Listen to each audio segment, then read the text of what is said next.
Hello student, welcome आप सभी का मेरे यूट्यूब चैनल में। माई सेल्फ कमल। और आज हम क्या करने वाले हैं? आज हम करने वाले हैं साइंस एंड टेक के रिलेटेड अगस्त 2024 के करंट अफेयर। किस मंथ के लिए रहेंगे हमारे? ये हमारे अराउंड अराउंड रहेंगे अगस्त मंथ के करंट अफेयर। ठीक है, किस मंथ के? अगस्त 2024 मंथ के करंट अफेयर हैं। ठीक है, तो आराम आराम से करेंगे, ऐसे कोई कोई हमें खास जल्दी तो है नहीं। ठीक है, तो आप जब जैसे ही आइए विजन की मैगजीन खोलेंगे तो उसमें 7 नंबर जो टॉपिक है वो आपको साइंस एंड टेक का मिलेगा। ठीक है, तो आप आई थिंक आप डाउनलोड कर लोगे, उनकी साइट्स पे फ्रीली अवेलेबल है बिल्कुल ये। ठीक है, एंड हमें हमारा पहला टॉपिक क्या है? बायो ई 3 जो है नीति, या फिर बायो ई 3 जो पॉलिसी। ठीक, बायो ई 3 पॉलिसी के अंदर क्या सीन है? ठीक है, हम पहले तो देखते हैं कि इसको क्यों सुर्खियों में रहे हैं। कि जो हाल ही में जो केंद्रीय मंत्रालय ने, ठीक है, फोस्टिंग हाई परफॉर्मेंस, ठीक है, बायो मैन्युफैक्चरिंग के लिए क्या है, बायो ई 3 जो है, ठीक है, उसकी जो क्या है नीति की मंजूरी दी है। ठीक है, इसलिए क्या रहा है ये न्यूज़ के अंदर क्यों रहा है, इसके लिए रहा है। ठीक है, इतना कोई याद रखने वाला नहीं है किसके लिए रहा है किसके लिए नहीं रहा। ठीक है, बट हाँ इसके अंदर दो चार जो फैक्ट्स हैं वो याद रखने के लिए हैं, जो प्रीलिम्स के मेन मेन जो काम आएंगे।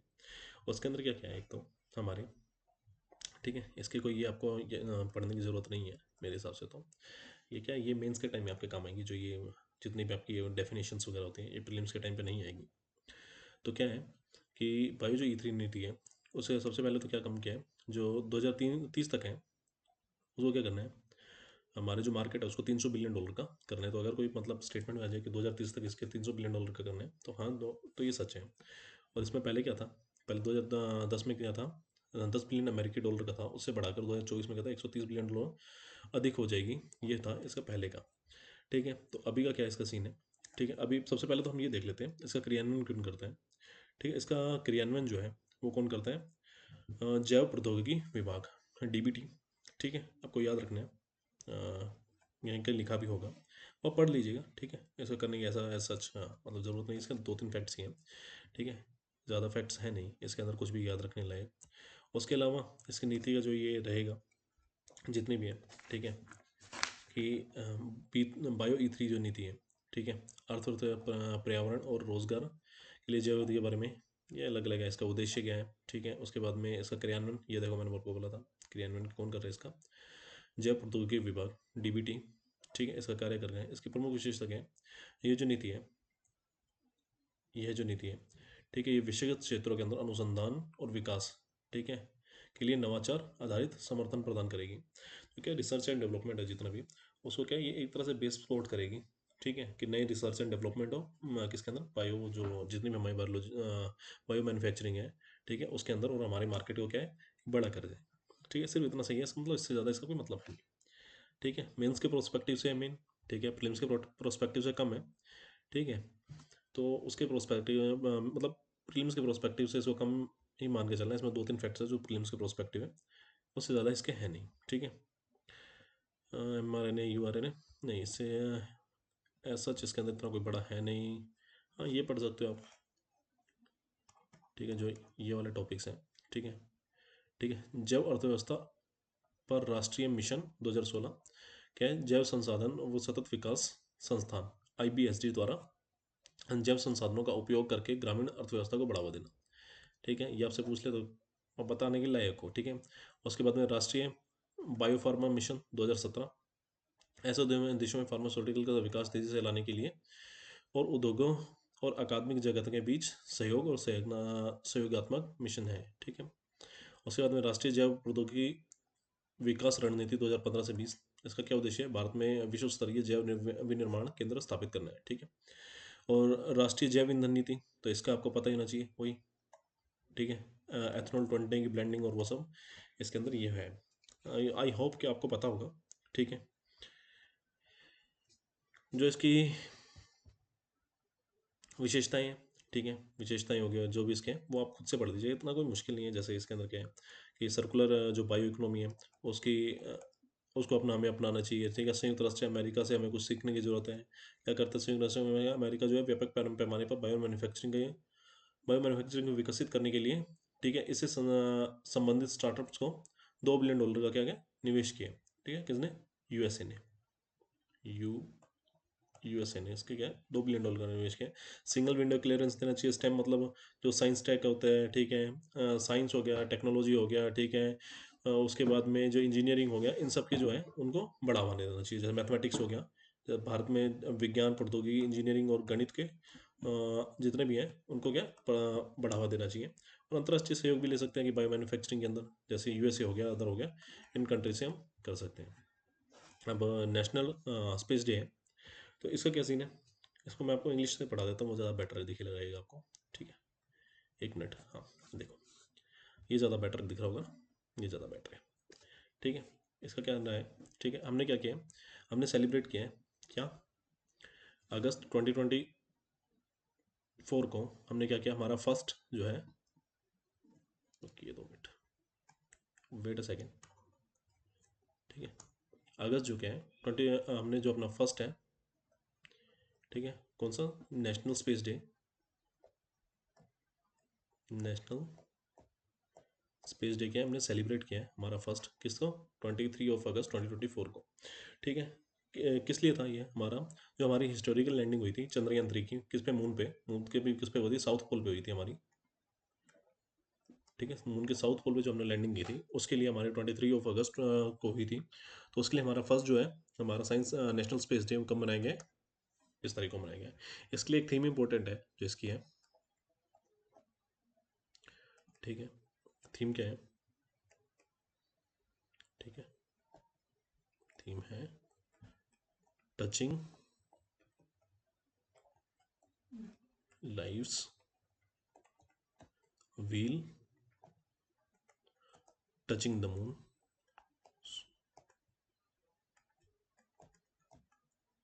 टचिंग द मून, ठीक है, इंडियाज स्पेस सागा। ये आपसे पूछ सकते हैं, ठीक है, कि प्रीलिम्स के अंदर, कि हमारा इस तरह कोई क्वेश्चन आ जाए, जैसे क्वेश्चन आ जाएगा हमारा, ठीक है, कि हमारा जो है, जो इस टाइम हमने नेशनल स्पेस डे बनाया था, एनएसडी लिख देता हूँ मैं, वो कब, उसके अंदर हमारे 3 स्टेटमेंट दे देगा। ठीक है, कि इसने इसे हमने 23 अगस्त को हमने हमारा फर्स्ट जो है ये मनाया था। ठीक है, उसके बाद में एक स्टेटमेंट दे देगा कि हमारी जो थीम थी, वो हमारी थीम ये रही थी। उसके बाद में जो तीसरा हमारा दे देगा कि हमारा सबसे लो बजट का ये रहा था मून मिशन, कि ये हमारे मून मिशन को लेकर इसको बनाया गया था। तो हाँ, इसकी फिर से स्टेटमेंट दे देगा कि A 1 and 2, B 2 and 3, ठीक है, 2 and 3, C 3 and 1 and 4, D D जो रहेगा 1 2 and 3, तीनों। तो इस तरह कुछ आ जाएगा, तो वो आप कर लेना, ठीक है, सोल्व मेरे हिसाब से अब हो जाएगा इससे। ठीक है, वेट अ सेकेंड,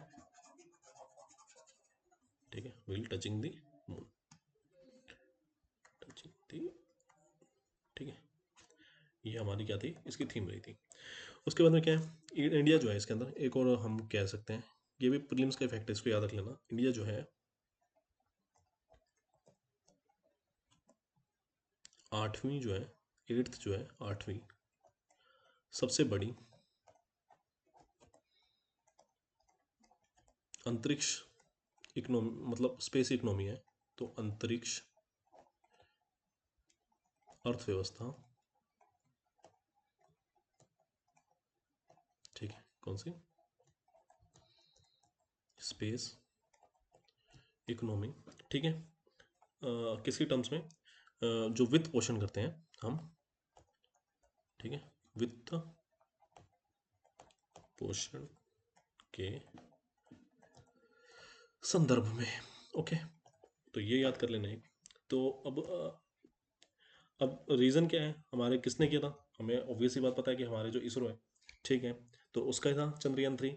तो रीज़न क्या रहे होंगे, ठीक है, सक्सेस के विज़न, मतलब इसके जितने भी हमारे ये रहे आज तक के हमारे मिशन है, चाहे वो मंगलयान हो, चाहे वो हमारे मून मिशन हो, ठीक है, उसके बाद आके हम गगनयान भी करने की सोच रहे हैं, उसके बाद में हम, ठीक है, शुक्र पे भी हमारा ग्रह भेजने की सोच रहे हैं, एक्सेट्रा एक्सेट्रा। ठीक है, और मंगलयान 2 भी हम करने की सोच रहे हैं, तो उसके लिए क्या रह सकते हैं हमारी इसरो की जो इतनी सक्सेस आई है? एक तो विजनरी जो साइंटिस्ट हैं उनका इफेक्ट भी है कि दूर तक हमारे जो साइंटिस्ट हैं उनकी सोच है। उसके बाद में क्या, हम कॉस्ट इफेक्टिव मिशन भेजते हैं, जो हमारा आपको पता होगा, हमारा जो चंद्रमा का जो मिशन है, ठीक है, वो कई जो हॉलीवुड की मूवीज़ हैं, हॉलीवुड जो मूवीज़ हैं उनसे भी हमारे इसका बजट क्या कम रहा है। ठीक है, तो मतलब कॉस्ट इफेक्टिव तो है ही हमारे पास में। इंडिजिनस टेक्नोलॉजी है, जिससे जैसे हमारा रॉकेट था, चाहे GSLV था, GSLV मैक 3, ठीक है, तो जिससे हमने भेजा था वो किसका था, खुद इंडिया का था। ठीक है, हमें कहीं बाहर से हमें इंपोर्ट नहीं करना पड़ा था। उसके बाद ग्लोबल पार्टनरशिप्स है, global partnerships in the sense कि आपको पता होगा कि हमने USA के साथ में जब हुआ था, हमने सैटेलाइट्स वगैरह के जो हमारी निगरानी है वो USA के साथ में कुछ पैक्ट्स भी है, तो वो सब भी है। ठीक है, हमें इसकी ज़रूरत क्यों है स्पेस रिसर्च की, किसके लिए, नेशनल सिक्योरिटी के लिए। जैसे अभी आप देखोगे कि हम जो अर्थ ऑब्जर्वेशन सैटेलाइट्स हैं, या फिर जो रिमोट सेंसिंग सैटेलाइट्स हैं जिसे हम कहते हैं आमतौर पे, उससे हम क्या करते हैं, रिमोट सेंसिंग सैटेलाइट से हम निगरानी का काम भी कर सकते हैं, साथ ही साथ हम सिक्योरिटी का काम भी कर सकते हैं, इन द सेंस कि अगर जैसे बोला नहीं चाहिए, खैर, जैसे POK, पाक है, पाक आप समझ गए हो कौन सी कंट्री का नाम ले रहा हूँ, उससे टेररिस्ट कई आते हैं। ठीक है, तो हम उसके ऊपर क्या कर सकते हैं, हम अपने निगरानी रख सकते हैं, क्या कर सकते हैं, निगरानी रख सकते हैं। ठीक है, पाकिस्तान से आए हुए। या फिर हम सेकंड क्या काम कर सकते हैं, सेकंड क्या कर सकते हैं, कोई भी डिज़ास्टर होता है, लाइक आपको पता होगा 2002 के अंदर, 2002 था, हाँ ठीक है, उसके अंदर क्या थी, हमारे सुनामी आई थी। ठीक है, तो हमारे पास में कोई वार्निंग सिस्टम ही नहीं था उस टाइम में, तो कोई अर्ली वार्निंग सिस्टम ही नहीं था हमारे पास में। ठीक है, पूरे हिंद महासागर के अंदर। तो हम क्या कि इससे जो स्पेस टेक्नोलॉजीज होती हैं, मतलब उससे हमें सीखते भी हैं, तो हमने क्या किया, फिर हमारी खुद की जो है, हमने अर्ली वार्निंग सिस्टम जो है बनाए थे। ठीक है, सेल्फ रिलायंस हो जाती है कि हमें किसी भी ऊपर, जैसे मैंने अभी इसी का बताया कि हमें क्या था, पहले जो अर्ली वार्निंग सिस्टम्स हैं, जैसे सुनामी होगी, भूकंप हो गए, इनके ऊपर हमें क्या था, दूसरे देशों के ऊपर पार्टनरशिप में रहना पड़ता था। बट अब क्या है कि हमें दूसरे देशों के ऊपर पार्टनरशिप के अंदर नहीं रहना पड़ता, हम खुद खुद के ऊपर सेल्फ रिलायंट है। ठीक है, डिप्लोमेसी है। तो अब क्या है कि जैसे आपको पता होगा, हमारे आसपास जितने भी हैं, जैसे ये बड़ा सा इंडिया है, ठीक है, तो इसके आसपास जितने भी देखोगे, यहाँ पे हो गया श्रीलंका, यहाँ मालदीव्स हो गया, ठीक है, यहाँ पे हमारा जो है, तो बांग्लादेश हो गया, म्यांमार हो गया, और थाईलैंड हो गया, ये इन सब के देशों के पास में इतनी बड़ी कैपेबिलिटी नहीं है। ठीक है, कि ये अपने जो स्पेस शटल्स है ये भेज सकें, या फिर खुद की जो रिमोट सेंसिंग सैटेलाइट्स हैं, खुद की भी जो जितनी भी ये, मैंने कहा कि आपको अर्ली वार्निंग सिस्टम्स हैं, इनकी प्रणाली खुद, मतलब जो इनके सिस्टम्स हैं उनको खुद बना सकें। तो ये क्या कि हमारे ऊपर रिलाई करते हैं। तो हम क्या है, डिप्लोमेसी कर सकते हैं यहाँ। ठीक है कि हाँ, हम आपको फ्री में दे रहे हैं। ठीक है, तो हमारी डिप्लोमेसी रहेगी यहाँ कि हम अपने आप को इन द सेंस की दिखाएंगे कि हम डिप्लोमेटिक तरीके से क्या करें, हम आपकी हेल्प कर रहे हैं। ठीक है, और आप भी, आपके साथ में जितने भी हैं, हम अपने ये मान के चलिए, अर्ली वार्निंग सिस्टम होगा, ठीक है, किसी भी देश के पास में, तो क्या है कि वो अपने लोगों की जल्दी से जान बचा पाएगा, एक। ठीक है, दूसरा क्या है कि वो जितनी भी हमारी आपदाएं होंगी या फिर डिजास्टर्स होंगे, उनसे निपटने के लिए अच्छे तरीके से तैयार रहेगा। तो एकदम इन द सेंस कि हमारी डिप्लोमेसी वहाँ पे अच्छी रहेगी। ठीक है, रेवेन्यू जनरेशन होगा, कोई भी, जैसे अब मान लीजिए कि अभी कुछ टाइम पहले की आपको ध्यान होगी कि एक हमारे यहीं के आसपास के देश है, ठीक है, उसने क्या किया था, हमें, हम वही छोड़ रहे हैं, ठीक है, आसपास के देशों की हम बात ही नहीं करते, USA जो है, USA है, उसके हमने, ठीक है, सैटेलाइट लॉन्च किए हैं। ठीक है, काफ़ी, ठीक है, क्योंकि क्या है, हमारे कॉस्ट इफेक्टिव सॉल्यूशंस है। ठीक है, कॉस्ट इफेक्टिव सॉल्यूशंस है, तो उसके कारण क्या करता है कि कि नासा बिलियंस ऑफ डॉलर में भेजे, हम कुछ मिलियंस ऑफ डॉलर्स में भेज देते हैं। ठीक है, तो उसके कारण क्या है, कॉस्ट इफेक्टिव सॉल्यूशन है। तो दूसरे जितने भी देश हैं जो हमसे सस्ते में नहीं भेज सकते, वो क्या करते हैं, हमसे सस्ते में भेजते हैं, तो और हमारे रेवेन्यू जनरेशन हो जाता है। बस यही है, इतना सा। ठीक है, आई होप कि आपको ये समझ आ गया होगा। ठीक है, अब हम चलते हैं अगले टॉपिक पे। ठीक है, अब हम चलते हैं अगले टॉपिक पे। हाँ, बस इतना ही है। ठीक है,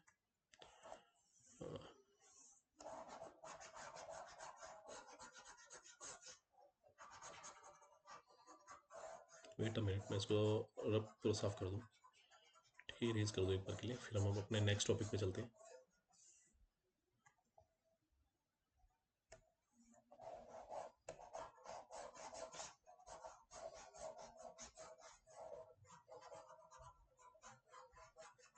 आई होप कि आपको ये समझ आ गया होगा टॉपिक, ठीक है। इससे पहले वाला भी आपको टॉपिक समझ आ गया होगा, बट वो जो टॉपिक है उसका क्या है, उसका मेंस के अकॉर्डिंग ज़्यादा है, ठीक है, और प्रीलिम्स के अकॉर्डिंग क्या है, उसका रेलिवेंस कम है। इसका प्रीलिम्स के अकॉर्डिंग ज़्यादा रेलिवेंस है, ठीक है, तो इतना ध्यान रखना। इसके बाद में अगला टॉपिक क्या है, fixed dose combination drugs. Fixed dose combination drugs का क्या सीन है? अभी हाल ही में क्या हुआ था, ये न्यूज़ में क्यों है?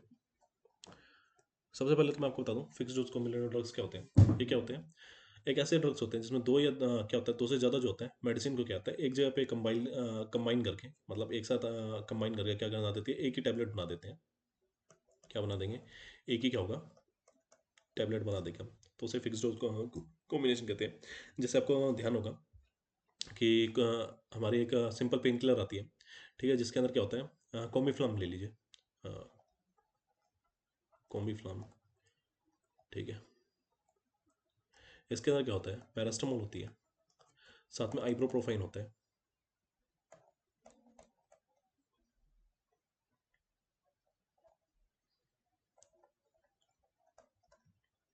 आइब्रोप्रोफाइन होता है, ठीक है। उसका क्या सीन रहता है, अब इसके अंदर दो मैग एक साथ हो गए ड्रग्स, तो ये क्या हो गया, एक फिक्स डोज कॉम्बिनेशन हो गया।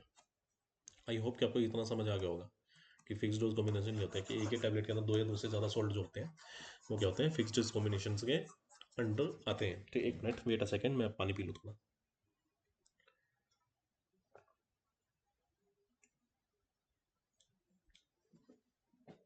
ठीक है। तो इसका क्या है कि ये देखो, मैंने बोला था कोमिफ्लाम हो गई जो टैबलेट हो गई, ठीक है, वो इसका बेस्ट एग्जांपल है क्या, पैरास्टामोल प्लस आइब्रोप्रोफाइन होता है इसके अंदर, ठीक है। थोड़ी स्पेलिंग इधर उधर होगी, ठीक है, उसके लिए सॉरी, ठीक है। एंड अब इसका क्या रहेगा, इंडिया ने अभी हाल ही में क्या किया है, 156 जो है, ओके, फिक्स्ड डोज जो मेडिसिन होती है, फिक्स्ड डोज कॉम्बिनेशन जो ड्रग्स हैं वो क्या किया है, बैन किया है। इसके अंदर अब लिस्ट को याद रखने की जरूरत नहीं है, कोई नहीं पूछेगा, ठीक है, प्रीलिम्स के अंदर चाहे वो मेंस के अंदर होगा, कि अब आपको कहीं पे लिस्ट को बनाने लग जाओ तो ये कोई नहीं पूछने वाला आपसे, ठीक है। एंड भरोसा रखिए, इतना तो मेरे को भी पता होगा, ठीक है। तो ये हुआ, उसके बाद में हमारे किसने किया इसको, कौन सा मंत्रालय, इसके आ जाएगा स्वास्थ्य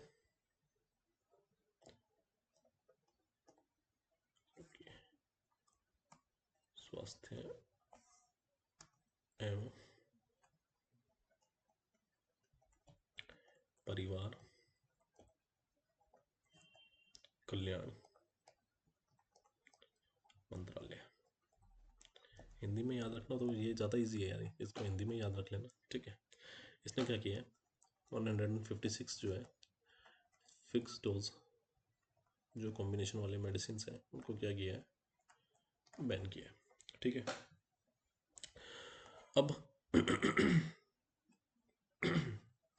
अब जो इसके बैन किसके अंडर किया है, जो हमारा आर्टिकल है या फिर जो रूल बुक है, कौन सा रूल है या कौन सा जो हमारे जो है हमारी जुडिशरी ने या हमारी संसद ने कौन सा ऐसा वो पास किया था, ठीक है, जिसके अंडर ये बैन होता है, वो कौन सा है,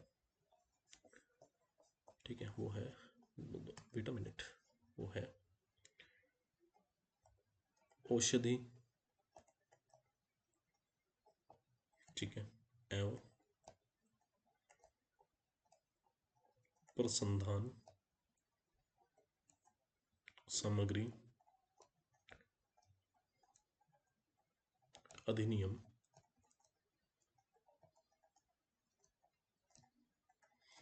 1940 के तहत क्या क्या है, इसको बैन किया है, ठीक है। और अगर हमारे, अभी इसके अंदर दो तीन आपको मैं बता देता हूँ चीज़ें जो हमें, अगर हमें न्यूज़ जो है, अगर किसी कंपनी को न्यू जो है फिक्स डोज कॉम्बिनेशन है उसके लिए अप्लाई करना हो तो किसके अंदर करेगी,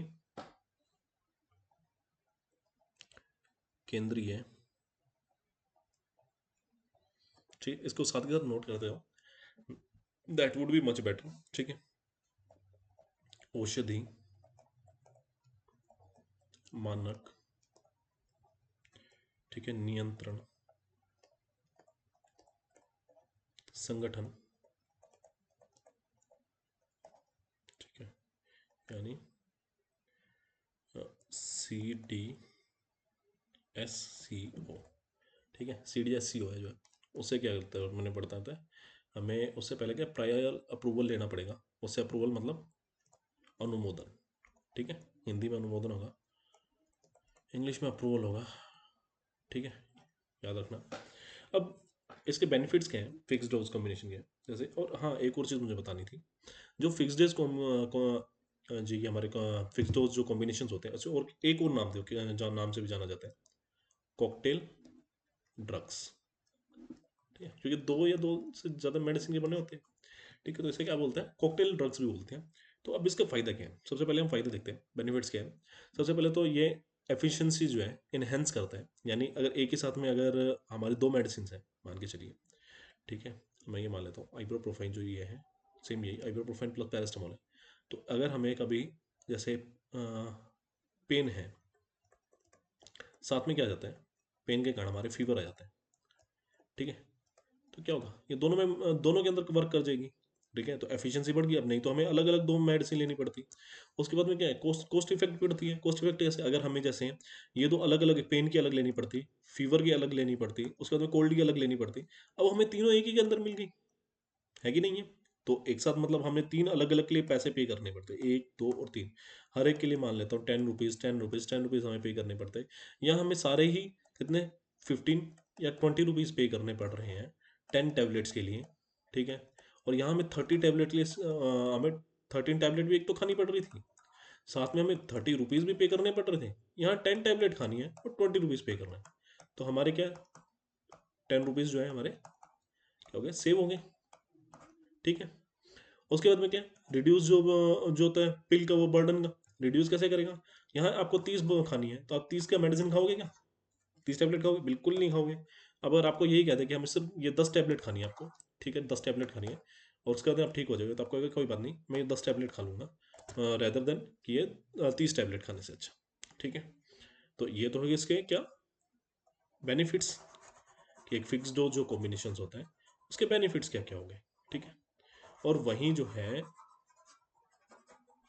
अब इसके डिसएडवांटेज देखते हैं कि अब इश्यूज क्या है रिलेटेड, ठीक है, इससे ऐसे इश्यूज क्या रिलेटेड है, सबसे पहले, ठीक है, lack of individual dose fix flexibility, flexibility in the sense कि कैसे, अब जैसे एक मान के चलते हैं, हो सकता है कि कोई मेडिसिन हो जो ए पर्सन है उसको सूट करे, ठीक है, बट वही मेडिसिन बी पर्सन को सूट ना करे, तो ये हो सकता है, पर क्या है डॉक्टर क्या करेगा, इसको भी सेम मेडिसिन, इसको भी सेम मेडिसिन, सी पर्सन होगा उसको भी सेम मेडिसिन, डी पर्सन होगा उसके कुछ सिम्टम्स अलग होंगे उसके मेडिसिन, तो ये क्या हो गया, lack of individual dose flexibility होता है, ठीक है। उसके बाद में क्या होगा, ठीक है, अनअप्रूव्ड एंड बैंड जो फिक्स डोज कॉम्बिनेशंस हैं वो क्या है बताता हूँ, ठीक है, जो ये जो बैन कॉम्बिनेशंस है जो हमारे इंडिया में बैन हो गए हैं, वो अभी भी शार्क के जो देश हैं या फिर जो कुछ अफ्रीकन कंट्रीज हैं उसमें धड़ल्ले से बिक रहे हैं, ठीक है। तो अगर बैन होना चाहिए तो सब जगह से होना चाहिए, पर ऐसा नहीं है कि वो बाहर बिकते हैं पर हमारे यहाँ नहीं होती, ठीक। अब इसके बाद में क्या है, इंक्रीज दी जो है risk of anti microbial resistance, अब आपको कोई दवाई खानी हो, एक आप खा रहे हो उसी की जगह चार, तो हो सकता है जो दूसरे हो, ठीक है, वो ज़्यादा पावरफुल हो जाए, दूसरे जो माइक्रोबियल्स है वो ज़्यादा पावरफुल हो जाए, और एक टाइम के बाद में आपके ऊपर उस डोज का असर होना ही बंद हो जाए, तो क्या हो गया, इंक्रीज कर सकता है ये इससे, ठीक है। आई होप कि आपको इतना समझ आ गया होगा। अभी हम आगे क्या करते हैं, ठीक है, इससे आगे, ठीक है। अब जैसा मैंने आपको बताया, ठीक है, ministry of health and welfare, ठीक है, ठीक है, ये मैंने उसके बारे में आपको बता दिया। Drug and cosmetic act, wait a second, drug and cosmetic act 1914, ठीक है, मैंने आपको इसका बता दिया, ठीक है। इसके बाद drug control standard control organisation, मैंने आपको इसका बता दिया कि क्या क्या है। And drug technical advisory authority इसके नीचे आती है, वो बताती है कि आपको कौन से बैन करने कौन से नहीं बैन करने, ठीक है, वो क्या होगी एडवाइस देगी किसको, ठीक है, स्वास्थ्य एवं परिवार कल्याण मंत्रालय को, ठीक है, कि आपको किसको बैन करना है, कौन से फिक्स्ड डोज कॉम्बिनेशन में करना है, फिर कौन से नहीं करना। तो यहाँ तक आपको आई होप कि आपको समझ आ गया होगा। तो हमारा ये तीसरा टॉपिक भी अभी ओवर होता है। उसके बाद हम चलते हैं चौथे टॉपिक पे हमारे। ठीक है, पहले मैं इसको इरेज कर दूँ।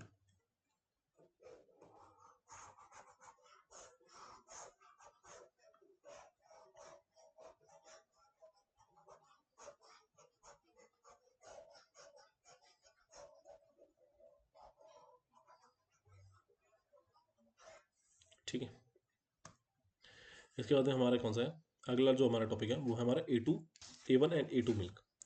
ठीक है, अब इसको समझते हैं। A1 एंड A2 मिल्क है, इसमें तो बहुत छोटा कंटेंट है बट एक्चुअली में काफ़ी बड़ा है। ठीक है, तो क्या है इस वाले के अंदर A1 एंड A2 जो जितने भी हमारे ये मिल्क है, सबसे पहले तो क्या था, रुकिए मैं आपको थोड़ा सा इसको जो है अपनी ब्रीफ जो समझिए हम यहाँ से उठा लेते हैं। ठीक है, A1 एंड A2 वाली, तो इसके अंदर चलते हैं। ठीक है, यहाँ से आपको समझने में ज़्यादा इजी रहेगा ये वाला टॉपिक। चंद्रयान फॉर्मेशन ये हमने कर लिया, फिक्स्ड डोज कॉम्बिनेशन हमने कर चुके हैं। ठीक है, उसके बाद में A1 एंड A2 मिल्क। तो अभी ये न्यूज़ के अंदर क्यों रही है? ठीक है, जो FSSAI है, ठीक है, उसने क्या किया है, उसने अपने जो निर्देश दिए थे वापस ले लिए। किसके लिए, क्या कहा था उसने, उसने क्या था कि जो A1 और A2 नाम से जो है आप दूध जो आधारित जो है उत्पादों की आप मार्केटिंग नहीं कर सकते। इसको क्या है अभी वापस ले लिया है, किसने, FSSAI ने। ठीक है, अब इससे संबंधित अन्य तथ्य क्या है कि अदर जो है इससे रिलेटेड क्या है। ठीक है, क्या क्या है FSSAI ने, इससे पहले FSSAI ने ये कहा कि ठीक है ये खाद्य सुरक्षा एवं मानक, ठीक, खाद्य उत्पाद मानक एवं खाद्य संयोजक विनियम 2011, इसको याद कर लेना, में निर्धारित दूध मानकों में A1 और A2 के द्वारा के आधार पर दूध के किसी भी प्रकार के अंतर का उल्लेख क्यों मान्यता नहीं है। ठीक है, किसके अंतर्गत, वेट अ मिनट, मैं इसको हाईलाइट कर देता हूँ।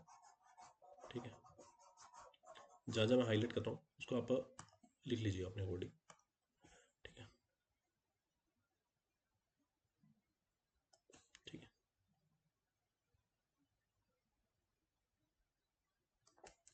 इसके अकॉर्डिंग है। ठीक है, किसको, दूध के मानकों को, ठीक है, मान्यता नहीं दी गई है। ठीक है, और सुरक्षा और मानक अधिनियम 2006 के अंतर्गत खाद्य सुरक्षा और मानक, ठीक है, वही जो 2011 है लागू किया गया। ठीक है, किसके अंतर्गत किया था, इसके अंतर्गत किया गया था। इसके अंदर से इतना ही याद रखना है, अगर आपको कोई भी मतलब मेन टॉपिक में अगर चीज़ ये याद रखनी है तो। इसके अलावा प्री से रिलेटेड और क्या क्या है वो हम हमारे जो PPT है जो हमारी इसके अंदर देखें। तो क्या है, ठीक है, जो A1 और A2 मिल्क है, हम सबसे पहले तो इसके अंदर डिफरेंशिएट देख लेते हैं। इसके डिफरेंशिएट हम यहीं से देख लेते हैं, चलिए छोड़िए। ठीक है, ठीक है, तो A1 और A2 मिल्क में हम क्या है तुलना कर लेते हैं। क्या है, जो A1 दूध है और A2 मिल्क है, ठीक है, इसमें क्या है, इसमें क्या फैट और जो कैलोरीज होती है, ठीक है, वसा और कैलोरी हो गया, उसका जो होता है वो हाई रहता है कंटेंट। ठीक है, वेट अ मिनट। ठीक है, उसके इसके अंदर क्या रहता है, इसका रहता है, जबकि इसके अंदर क्या रहेगा, प्रोटीन का जो है ऊपर थोड़ा कंटेंट क्या है ज़्यादा रहेगा। ठीक है, और इसके अंदर क्या है, हिस्टिडीन है, एक जो प्रोटीन है, एक अमीनो एसिड, ठीक है, वो प्रोड्यूस होता है। तो इसका काम क्या होता है, जो हिस्टिडीन होता है, हिस्टिडीन का उपयोग जो होता है,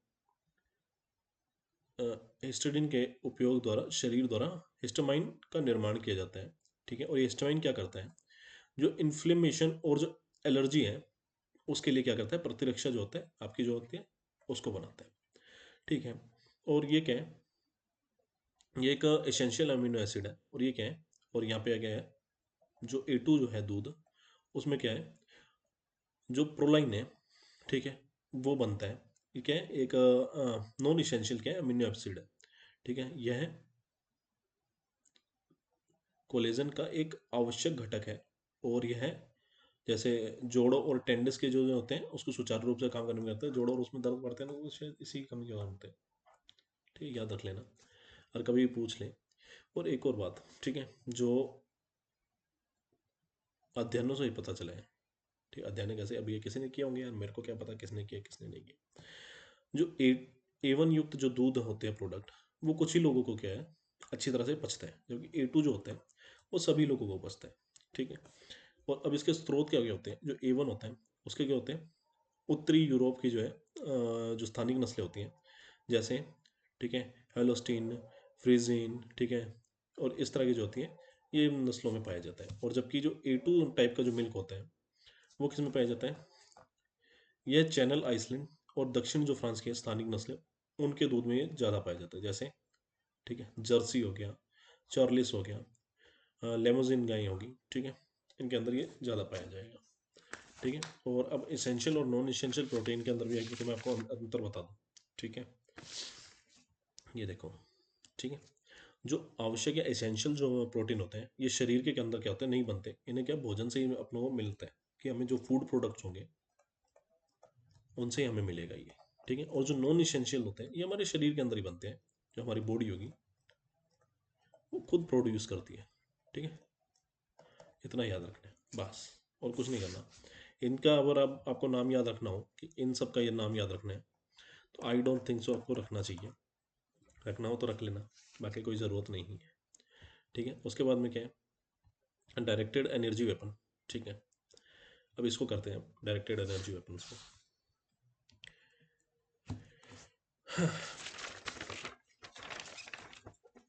ठीक है, डायरेक्टेड एनर्जी वेपन्स हमारा नेक्स्ट टॉपिक है।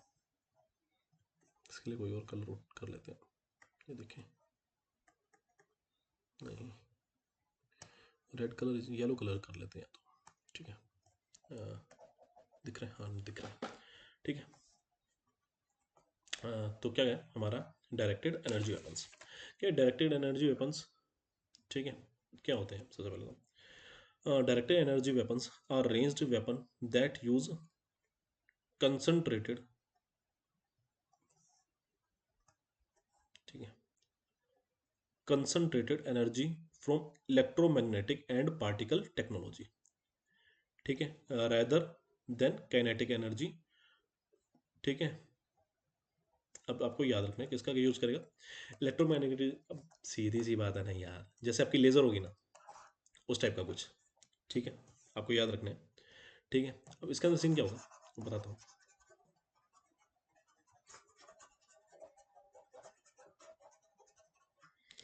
ठीक है, तो इसके अंदर आपको कुछ खास याद रखना नहीं है। ठीक है, पहली बात तो कि इलेक्ट्रोमैग्नेटिक जो है, सीधी बात है, लेजर होगी बस, बहुत पावर, हाई पावर की होगी, इतना ही याद रखना है। क्या होगा, इलेक्ट्रोमैग्नेटिकल जो है और पार्टिकल टेक्नोलॉजी है उसके ऊपर काम करेगी। ठीक है, और इसके अंदर क्या होगा, जो इलेक्ट्रोमैग्नेटिक जो एनर्जी है उसको क्या होगा, अरे यार, जो इलेक्ट्रोमैग्नेटिक एनर्जी है उसको क्या होगा, लाइट की स्पीड से, स्पीड ऑफ लाइट से क्या होगा, ट्रैवल करेंगे using the different regions of electromagnetic spectrum to penetrate various materials based on their wavelength।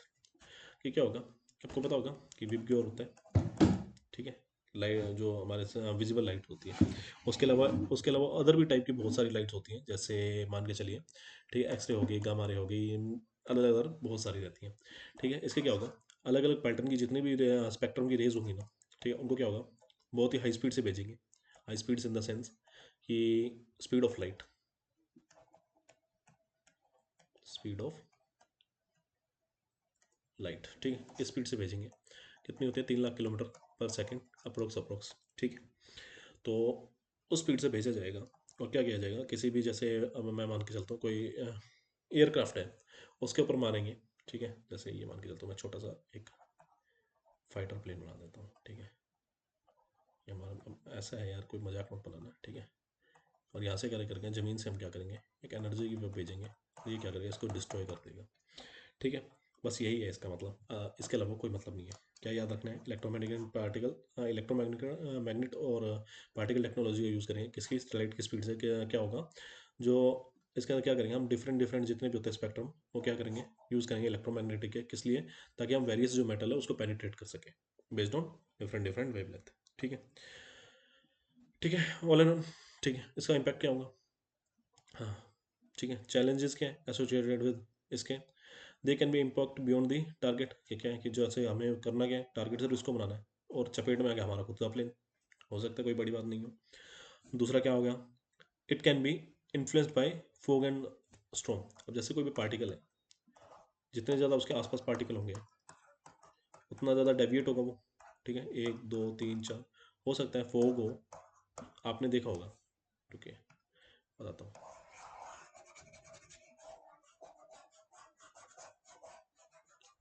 Wait a minute, wait a minute, wait a minute, wait a minute.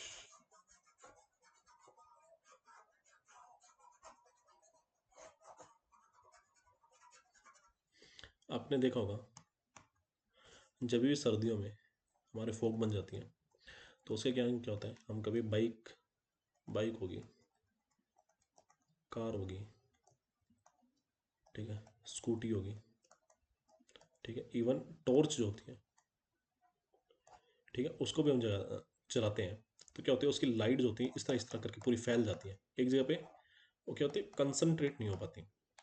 तो वही ये कहना चाहते हैं कि जो फोग और स्टॉर्म्स होते हैं उसके अंदर क्या होगा कि ये कंसंट्रेट नहीं हो पाएगी और हो सकता है हमारा जो है फ़ायदा होने की जगह लॉस खुद का ज़्यादा होगा। ठीक है, इसके अंदर क्या होगा, आर्म रेस को बढ़ाएगी। ऑब्वियस सी बात है कि हम जितने ज़्यादा हथियार करेंगे उतने ही ज़्यादा उसके और आएंगे, फिर और आएंगे, ये आर्म रेस को बढ़ाएगी।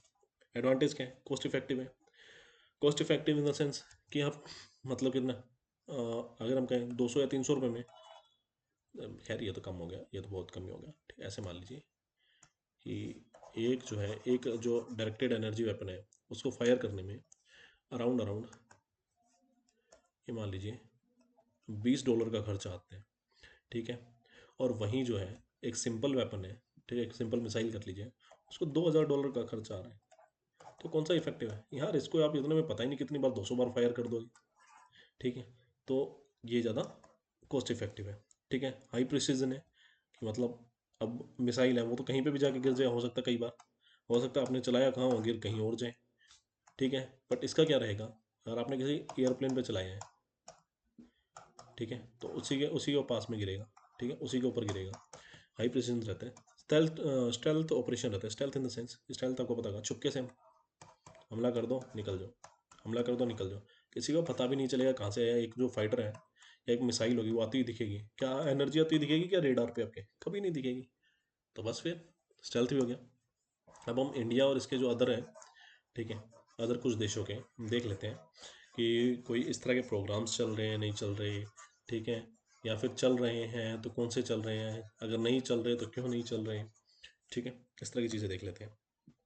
ठीक है, पहला तो हमारा इंडिया की जो हम देते हैं कि डायरेक्टेड जो एनर्जी वेपन्स हैं उनके कौन कौन से इंडिया के प्रोग्राम चल रहे हैं। इंडिया का जो है हमारे सबसे पहले तो दुर्गा परियोजना चल रही है। ठीक है, दुर्गा टू परियोजना, ठीक है, याद रखना। उसके बाद में कौन सा चल रहा है, ठीक है, kilo ampere linear, linear injector, यानी काली। ठीक है, ये तो हमारे इंडिया के चल रहे हैं। उसके बाद में यूएसए का कौन सा चल रहा है, जो यूएसए का है हीलियोस चल रहा है। अब यूएसए का आपको नाम ना रखने ये इजी है, हीलियोस हो गया, ठीक है, हेल्स हो गया, और थोर हो गया। थोर तो आपने सुना ही होगा, वही एवेंजर वाला, थोर हीलियोस हेल्स। ठीक है, और उसके बाद में एक यूके का भी चल रहा है, ठीक है, कौन सा है, ड्रैगन फायर के नाम से, इसका यूके का है।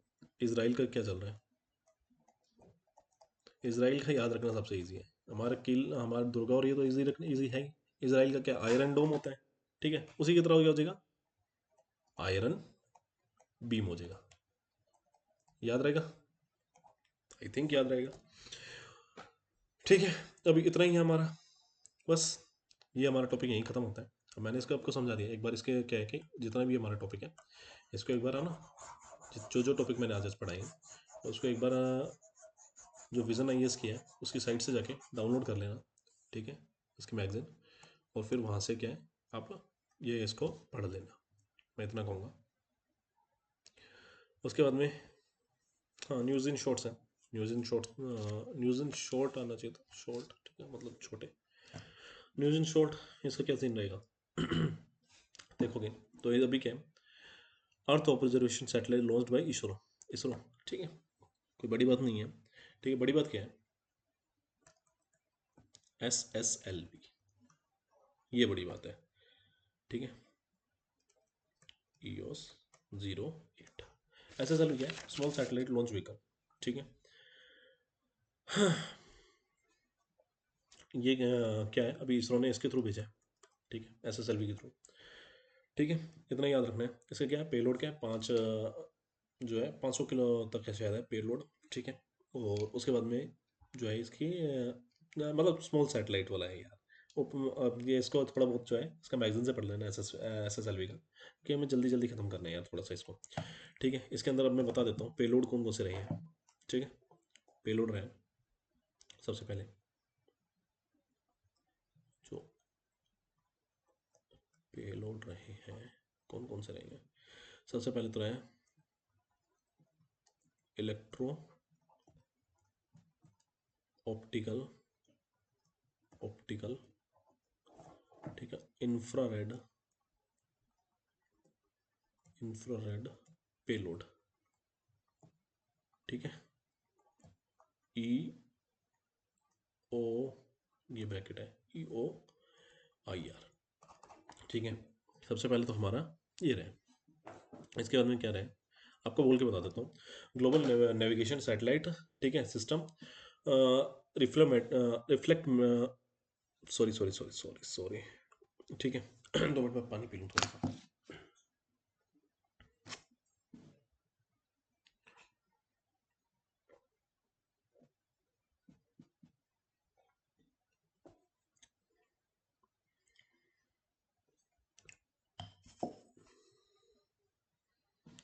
हाँ, तो दूसरा पेलोड हमारा कौन सा रहा है, ग्लोबल नेविगेशन सैटेलाइट सिस्टम रिफ्लेक्ट्रोमेट्री, ठीक है, ये पेलोड हमारा सेकंड है। उसके बाद में थर्ड कह रहे हैं, थर्ड पेलोड में देखना पड़ेगा, 2 मिनट, मुझे मैगजीन से थर्ड पेलोड देखना पड़ेगा, मुझे भी याद नहीं है, ठीक है, कभी कभी हो जाती है मुझसे भी गलती।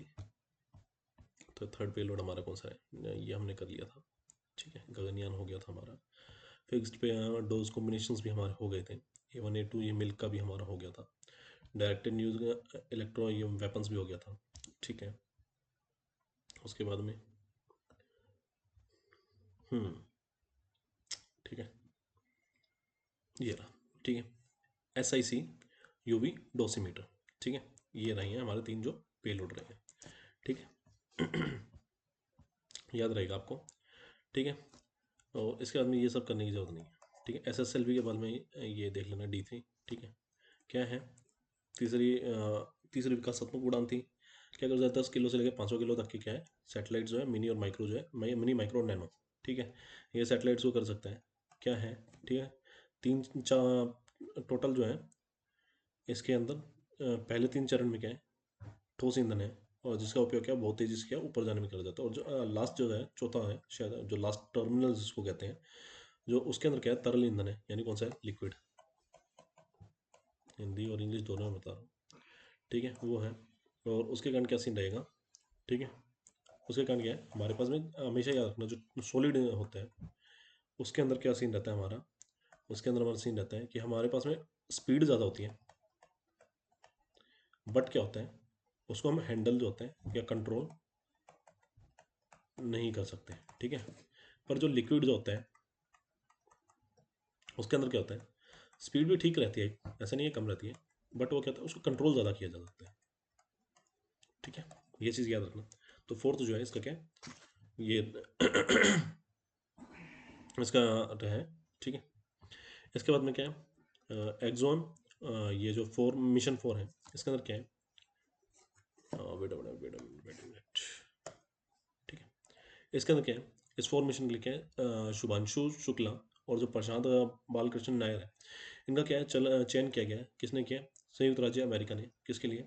मानव अंतरिक्ष जो कार्यक्रम है उसके लिए किया है, ठीक है। नासा और उसकी एक जो निजी कंपनी है, ठीक है, एक्सोम स्पेस, ये क्या है, इसका चौथा निजी स्पेस मिशन है। इसके अंदर क्या करेंगे, 14 दिनों तक क्या रहेंगे, ISS, ठीक है, इंटरनेशनल स्पेस स्टेशन है, उसके ऊपर रहेंगे। और क्या है, जो ये हमारे उसके लिए फायदेमंद साबित होगा। बस इतना ही है, इससे ज़्यादा कुछ नहीं है इसके अंदर, ठीक है। अब इसके बाद में क्या है, हमारा एक और है टॉपिक, ठीक है, Ladakh Mars lunar analogue research station, ठीक है, नाम से पता लग गया होगा, ठीक है।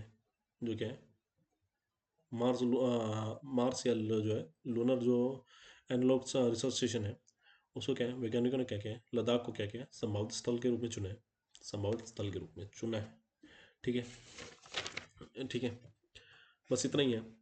अब इसके थ्रू होगा क्या, जितने भी जो ब्रह्मांड की होगी, जो स्पेस एक्टिविटीज़ होगी, स्पेस एक्टिविटीज़ जितनी भी होती है, ठीक है, उस पर नज़र रखेंगे। इतना ही है। इस टाइम जो है टोटल वर्ल्ड के अंदर कितने हैं, 33 है, ठीक है। और उसमें से जो इनमें से जो बायोस है 3, वो किस में है, रूस के अंदर है। और जो हीरा एंड बायोस्फीयर, ठीक है, 2 कौन सी है, वो कहाँ पे है, HERA होगा। इसका हीरा बना दिया, ठीक है, आप मत बनाना इस तरह के शॉर्ट फॉर्म्स, ठीक है।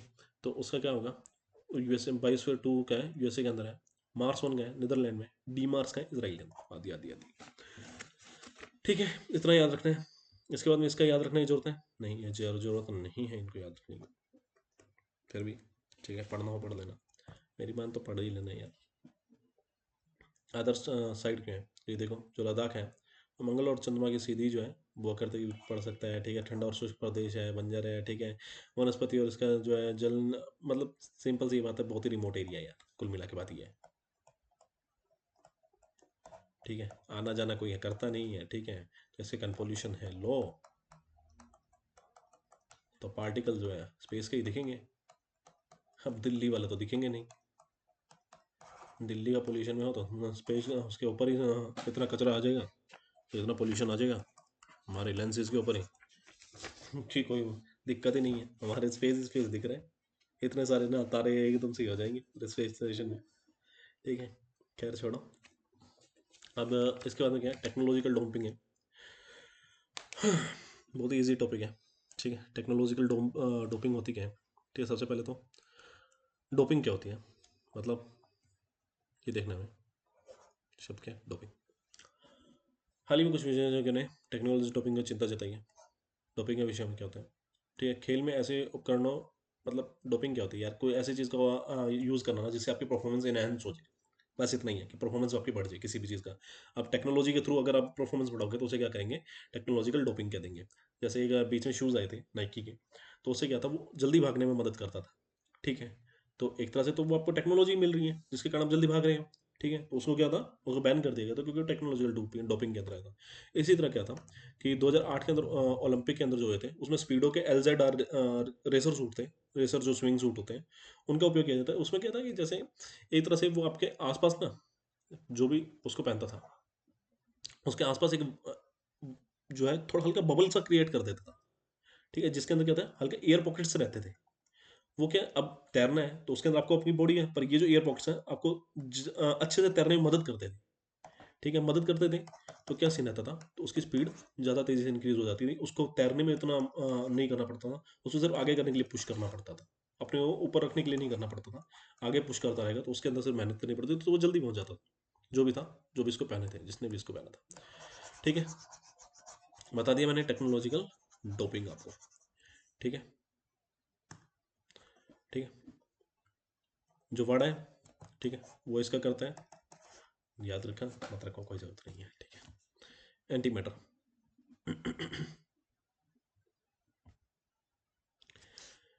ठीक है। एंटी मैटर क्या होता है, मैटर होता है उसका एंटी, ठीक है, इतना याद रखना है। मैटर हो गया, उसका कुछ एंटी होगा तो एंटी मैटर कहलाएगा।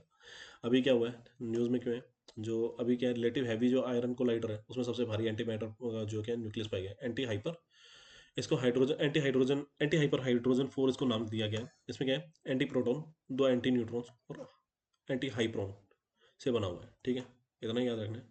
करना और कर लेना, मत करना मत करना यार, ठीक है। अब क्या होता है, जितने भी कण होते हैं उसके जो होता है विपरीत कण वाला भी, एक विपरीत और विरोधी जो होते हैं, उसके बाद चार्ज वाला क्या होता है, एक मैटर होता है या पार्टिकल होता है, उसे कहते हैं एंटी मैटर कहा जाता है। बस इतना याद रखना है। जैसे पॉजिट्रॉन होता है वो किसका उसका होता है, इलेक्ट्रॉन का होता है। एंटी, ठीक है। अब इसके अंदर कौन कौन से होते हैं, इलेक्ट्रॉन प्रोटॉन न्यूट्रॉन क्या होते हैं, हमने सिंपल में पढ़ा है। इसके अंदर इसी तरह एंटी मैटर में क्या होता है, ठीक है, पार्टिकल्स में क्या होता है, पॉजिट्रॉन होता है, एंटी प्रोटॉन होता है, एंटी न्यूट्रॉन होता है। बस इतना ही याद रखना है। अब थर्ड क्या है, इसके बाद में एक और आ गया, ठीक है। थोरियम बेस्ड क्या है, थोरियम मोल्टम सोल्ट न्यूक्लियर प्लांट। किसने किया है, चीन ने 2025 का क्या 25 में क्या है, पहला जो thorium molten salt nuclear power station है, गोबी जो डेजर्ट है उसके अंदर क्या करेगा, लॉन्च करेगा। करने क्या है, स्थापित करने का। आप देखते हैं क्या रहता है क्या नहीं रहता, अभी 2025 आने में टाइम बना है। इसमें यूरेनियम जो अभी जो हमारे पुराने हैं जितने भी मतलब अभी तक चल रहे हैं, उसके अंदर क्या होता है, यूरेनियम यूज होता है, यू आर, ठीक है। अब इसके अंदर क्या होगा, थोरियम यूज होगा। अंतर इतना ही है, ठीक है। और शीतलक में जल की आवश्यकता नहीं होती। और इसके अंदर क्या करा जाएगा, ठंडा करने के लिए किसका यूज़ करना, मोल्टन सॉल्ट का, मतलब पिघले हुए नमक। कुल मिला के बात ये है, ठीक है। शीतलक मॉडल के विपरीत यह डिज़ाइन ओवर हीटिंग के कारण रिएक्टर कोर को पिघलने से की संभावना को काफ़ी कम कर देता है, ठीक है। पानी होगा नहीं, मोल्टन कोल है, वही ठंडा होगा वही गर्म होगा वही ठंडा होगा, तो इसमें क्या है, कोर के जो पिघलना होता है उसका संभावना बहुत कम हो जाती है। बस इतना याद रखना है, ठीक है। थोरियम जो होता है रेडियोधर्मी क्या होता है, कम होता है किसके तुलना में, यूरेनियम की तुलना में, ये याद रखना। और जो थोरियम होता है उसकी क्या दक्षता ज़्यादा होती है, दक्षता इन द सेंस एफिशिएंट बहुत ज़्यादा होता है, ठीक है, थोरियम का, ठीक है। विश्व में यूरेनियम की तुलना में जो थोरियम है ज़्यादा मिलता है। और जो अकेला भारत है उसके अंदर अराउंड अराउंड 25% जो है थोरियम मिलता है। सोचो भारत के अंदर कितना थोरियम, ठीक है। किसके अंदर मिलता है, मोनेजाइट जो है सैंड होती है, एक जो मोनाजाइट सैंड होती है, उसके अंदर क्या पड़ता है, हमारे जो केरल और उड़ीसा जो है उसके तट के पास में क्या पड़ता है, ये पड़ता है। उसके अंदर क्या होता है, 8 से 10% थोरियम होता है अराउंड अराउंड, ठीक है। बहुत होता है इतना, ऐसा कितना कम नहीं है। उसके अलावा मोनेजाइट सैंड कहाँ रहते हैं, आंध्र प्रदेश हो गया, तमिलनाडु हो गया, पश्चिम बंगाल हो गया, झारखंड हो गया, मतलब जितने भी हमारे कोस्टल एरियाज है ना, सिर्फ उसके अंदर पाया जाता है, ठीक है। थोरियम का इस्तेमाल रासायनिक निम्नलिखित विशेषताओं में किया जाता है, क्या किस लिए किया जाता है, उच्च गलनांक होता है, बेहतर तापीय चालकता होती है, ठीक है, बेहतर ईंधन होता है, रासायनिक जो सक्रिय होते हैं अक्रिय और स्थिर होते हैं, ठीक है। ये चीज़ याद रखनी है। इसके अलावा वेट अ मिनट, ठीक है, 1 मिनट में पानी पी लूं, ठीक है।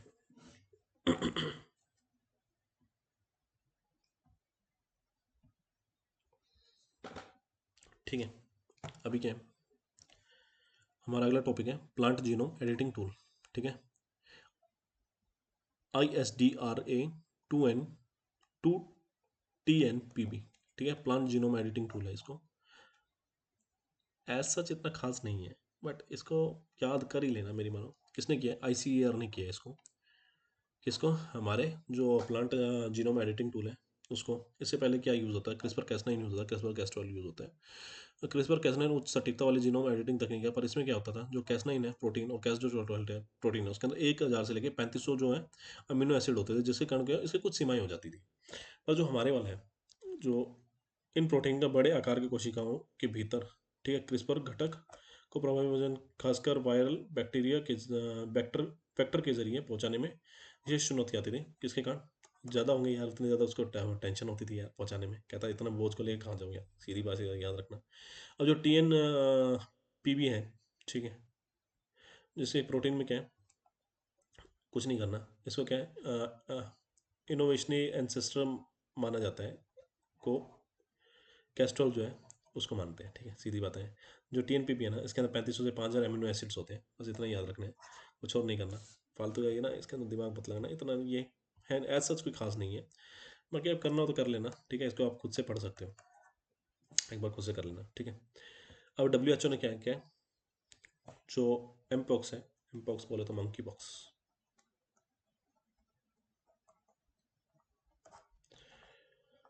ठीक है, एमपॉक्स को मंकी पॉक्स कर दिया। जो मंकी पॉक्स है उसको क्या है, PHEIC, ठीक है, अंतर्राष्ट्रीय स्तर के खतरे वाला सार्वजनिक स्वास्थ्य आपातकाल घोषित कर दिया, ठीक है। WHO ने ये फैसला किसके किया है? इंटरनेशनल हेल्थ रेगुलेशन की आपातकालीन समिति की सलाह से किया है। दो चीज़ याद रखने वाली है। एक, क्या कर दिया इसको घोषित, इतना याद रखना मत रखना, पर किसके कारण चलता है। अगर कोई भी ये अगर आपसे पूछ ले कि WHO जो है वो इंटरनेशनल हेल्थ रेगुलेशन के जो होती हैं उसे सलाह से क्या करता है, ठीक है, किसी भी जो है किसी भी बीमारी को, ठीक है, राष्ट्रीय आपातकालीन वो घोषित कर दें, तो हाँ ये सही है। ठीक है। यह निर्णय डेमोक्रेटिक रिपब्लिक ऑफ कोंगो और अफ्रीका के बाहर एमपॉक्स के बढ़ते प्रकोप को देखने के बाद लिया गया है। ठीक है, इतना याद रखना है। और क्या है ये? ऑर्थोपोक ये क्या है? ऑर्थोपॉक्स वायरस, ठीक है, जीन से संबंधित है।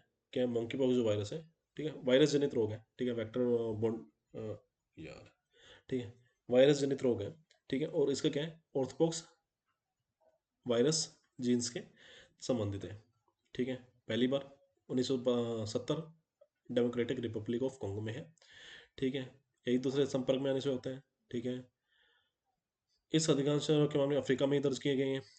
मुख्य रूप से समलैंगिक और बाइसेक्सुअल अन्य लोगों को भी प्रभावित करते हैं। चेचक के लिए जो विकसित टीका है उसको क्या क्या है? एमपॉक्स के लिए उसको क्या रखा है? ठीक है, अभी इसके अलावा एक और भी है टॉपिक जिसके अंदर हम ये भी देखेंगे कि जो हमारे यहाँ के हैं ट्रॉपिकल डिजीज जो होती है, ट्रॉपिकल डिजीज़ के ऊपर हम एक पढ़ेंगे। उसके अंदर क्या है कि जितनी भी जो ये कंपनीज हैं वो क्यों जो ट्रॉपिकल के अंदर होते हैं, जैसे मान के चलिए मलेरिया हो गया, एमपॉक्स हो गया, ठीक है, चिकनगुनिया हो गया, इन सब के लिए दवाइयाँ क्यों नहीं बनती यार? ठीक है, अब देखोगे, ठीक है, तो आपको पता लगेगा कि किस लिए नहीं बनती, किस लिए नहीं बनती, इसका भी हम करेंगे। ठीक है, उसके बाद में क्या सीन है? उसके बाद में इंटरनेशनल हेल्थ रेगुलेशन 2005 के अनुसार निम्नलिखित के आधार पर किसी भी को क्या घोषित किया जाता है? PHEIC घोषित किया जाता है। खुद से पढ़ लेना। जैसे यदि रोग का प्रकोप असामान्य और अप्रत्यक्ष है, इस रोग के अंतर्राष्ट्रीय स्तर पर फैलने की संभावना है, रोग के विरुद्ध तत्काल कोई अंतर्राष्ट्रीय कार्रवाई करना अनिवार्य है। ठीक है, इंटरनेशनल हेल्थ रेगुलेशन एवं बाध्यकारी कानून समझौता है, ये ब्ला ब्ला ब्ला, ये खुद से पढ़ लेना। ठीक है, ठीक है, ये कर लेना खुद से। इसके बाद में हमने क्या पढ़ना है? इसके बाद में हमें पढ़ना है डेंगू। डेंगू क्यों पढ़ना है? क्योंकि जो हमारे डेंगू वाला है, मेडिसिन मतलब हमारी मेडिसिन देश की, डेंगुल नामक स्वदेशी जो है, ठीक है, जो वैक्सीन है हमारी, ठीक है, उसको क्या है तीसरे चरण के लिए क्लिनिक ट्रायल शुरुआत कर दी है। कौन बनाया? ये ट्रायल कौन कर रहा है? Indian council of medical research और पेनेशिया बायोटेक, ये मिलके कर रहे हैं। डेंगू के बारे में क्या है? हड्डी तौर बुखार भी कहा जाता है, वायरस संक्रमण, मादा एंडीज मच्छर, ठीक है, चिकनगुनिया वगैरह वगैरह वगैरह। ठीक है, इसे उष्णकंदीय या पोष्ण कटिबंधीय जलवायु के मतलब क्या है अंदर पाया जाता है, मुख्य रूप से होता है। ठीक है, रक्तस्रावी बुखार, ठीक है, डेंगू शॉक सिंड्रोम जैसी गंभीर बीमारियां हो सकती है। वर्तमान में डेंगू का मतलब भारत में डेंगू के खिलाफ कोई एंटीवायरल का उपयोग या लाइसेंस में कोई भी वैक्सीन नहीं है। क्यों नहीं होती ये भी हम जानेंगे, मैंने आपको बोला ना। ठीक है, लास्ट दो हमारे टॉपिक रह गए हैं। क्या है? सैर सर्वेक्षण करना जरूरी है? आई डोंट थिंक सो ये वाला जरूरी है टॉपिक। ठीक है, ये जरूरी नहीं है।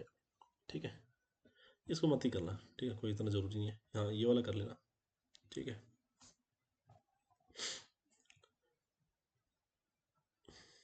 ये भी जरूरी नहीं है। ठीक है, वैसे तो ठीक है। क्या? ठीक है, इसके क्या है? हाल ही में क्या है जो, अरे यार, ठीक है, वेट अ मिनट।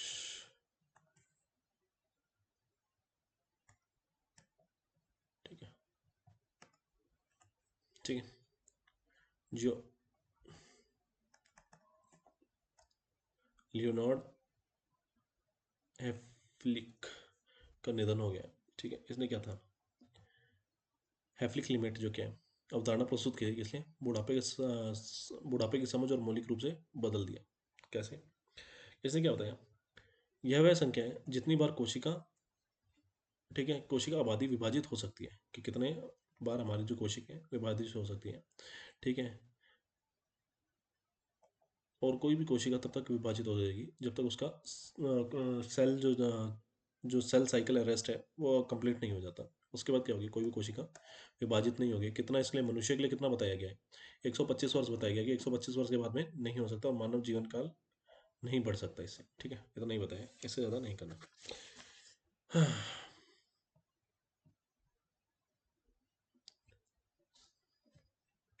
अब बायो सरफेस्टेंट क्या होते हैं, ठीक है, या सीधी भाषा में इसको पता क्या है, ठीक है, एक्टिव कंपाउंड होते हैं, जो कि क्या है कि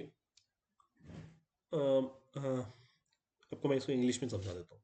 ठीक है, इसकी एक डेफिनेशन से आपको शायद समझ आ जाएगा। ठीक है, बायो जो होते हैं क्या होते हैं, ठीक है, bio surfactants are active compounds that are produced at the microbial cell surface, और ठीक है, and reduce surface and interfacial जो टेंशन होती है। मतलब कुल मिला के बात किया है ना कि देखो, ऐसे पदार्थ होंगे जिसको अगर पानी के अंदर मिला दोगे ना, मतलब पानी के अंदर किसी भी तरल पदार्थ के अंदर, तो उससे क्या होगी, जो सरफेस टेंशन होगा उसको कम रिड्यूस कर देगा, बस इतना ही है। अब वो कैसे होंगे, ठीक है, जैसे हमारा डिटर्जेंट हो गया, उसको करोगे तो उससे उससे क्या होती है, सरफेस टेंशन कम हो जाएगी। ये ब्ला ब्ला ब्ला ये करते रहेंगे। ठीक है, ये यौगिक माइक्रोबियल कोशिका की सतह पर उत्पन्न स्रावित होते हैं, और ये सतह, ठीक है, तनाव को कम करते हैं। बैक्टीरिया, ईस्ट और फिलामेंट्स, कवक इत्यादि का निर्माण करते हैं। ठीक है, सिंथेटिक की तुलना में माइक्रोबियल सरफेक्टेंट के फायदे क्या होते हैं, सिंथेटिक बोले समझ गए ना कि आप जैसे अपने डिटर्जेंट वगैरह हो गए वो। ठीक है, बायो के क्या फायदे होते हैं, कम विषाक्त होते हैं, आपको पता ही होगा कि हमारे जो जितने भी हमारे डिटर्जेंट वगैरह रहते हैं वो नेचर के लिए, पानी के लिए खतरा ही ज़्यादा रहते हैं। इनकी क्या है, अधिक पीएच और लवणता के लिए सक्रिय रूप से काम कर सकते हैं। जैसे आप देखोगे कि हार्ड वाटर है तो उसके अंदर हमारा साबुन काम नहीं करता, बिल्कुल ही झाग नहीं बनाता, बट ये क्या है, ये बना सकते हैं, उसके अंदर अच्छे से काम करेंगे, बस इतना ही है, इसके ज़्यादा कोई इससे नहीं पढ़ना। तो हमारे इन्वायरमेंट के टॉपिक आई होप कि आपको समझ आ गए होंगे। ठीक है, हमने सारी न्यूज़ इन शॉर्ट्स, ठीक है, जितनी भी हमारी ये रही है पूरे अगस्त मंथ के करंट अफेयर, वो हमने कर लिए कंप्लीट। आई होप कि आपको समझ आ गया होगा। बाकी देखते हैं। ठीक है, नेक्स्ट में जो क्लास है उसके अंदर हम अभी हमने साइंस एंड टेक के जो है ये कंप्लीट कर लिए हैं। अगले हम इन्वायरमेंट के कंप्लीट करेंगे, फिर art and culture and polity एक साथ कर लेंगे। ठीक है, उसके बाद में इकोनॉमिक्स, देन सिक्योरिटी, ये सब एक साथ करके बस हमारे जो है अगस्त मंथ की मैगजीन कंप्लीट हुई है। May be in 2 to 3 class, 3 या 4, मे बी 4 क्लासेस के अंदर हम अपना जितना भी सिलेबस है वो कंप्लीट कर लेंगे। ठीक है, okay, Tata, have a good day. ठीक है, बाय।